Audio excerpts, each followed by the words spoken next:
De Gaulle-Nixon, c'est un peu comme avec Kennedy, l'histoire d'une relation prometteuse qui s'interrompt brusquement, mais cette fois en sens inverse. Ce n'est pas l'Américain qui quitte la scène prématurément, c'est le Français qui abandonne le pouvoir en avril 69.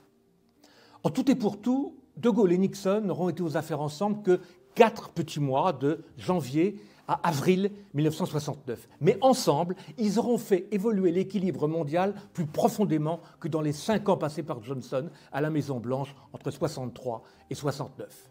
Il faut dire que Nixon est, avec Adenauer et Ben-Gourion, le seul chef d'État, l'un des seuls chefs d'État que De Gaulle assure de son amitié, mot qui, chez lui, on le sait, n'était pas galvaudé.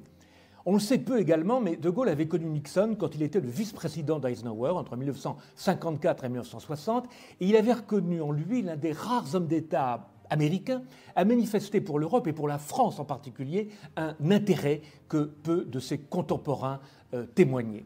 Et de cet intérêt, Nixon tirait une conviction, c'est que, loin d'être un obstacle à l'amitié franco-américaine, la politique d'indépendance nationale du général était une donnée historique majeure qu'on ne pouvait pas ignorer. Dans les années 60, après son échec à la présidentielle de 60 contre ce même Kennedy, Nixon voyage en Europe et demande conseil à De Gaulle sur la plupart des grandes questions internationales. Les rapports avec la République populaire de Chine, que la France a reconnu en 64, la détente avec l'Est, que le général entame peu après, la guerre du Vietnam surtout, que De Gaulle a fermement condamnée en 1966. Et que fait Nixon face à la Maison-Blanche? Il se rend en Chine, que les États-Unis vont reconnaître à leur tour.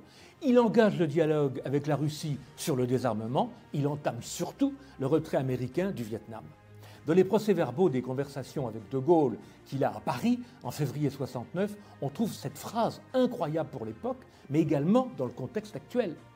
Entre guillemets, il est bon que les États-Unis aient à leur côté une puissance comme la France qui détienne une capacité nucléaire indépendante. Fermez les guillemets, et Nixon ajoute, pour l'avenir, si la coopération européenne devait se développer, il serait utile qu'elle soit fondée sur la position de l'indépendance française. Le moins qu'on puisse dire est que depuis, aucun président américain, démocrate ou républicain, n'a plus tenu ce langage.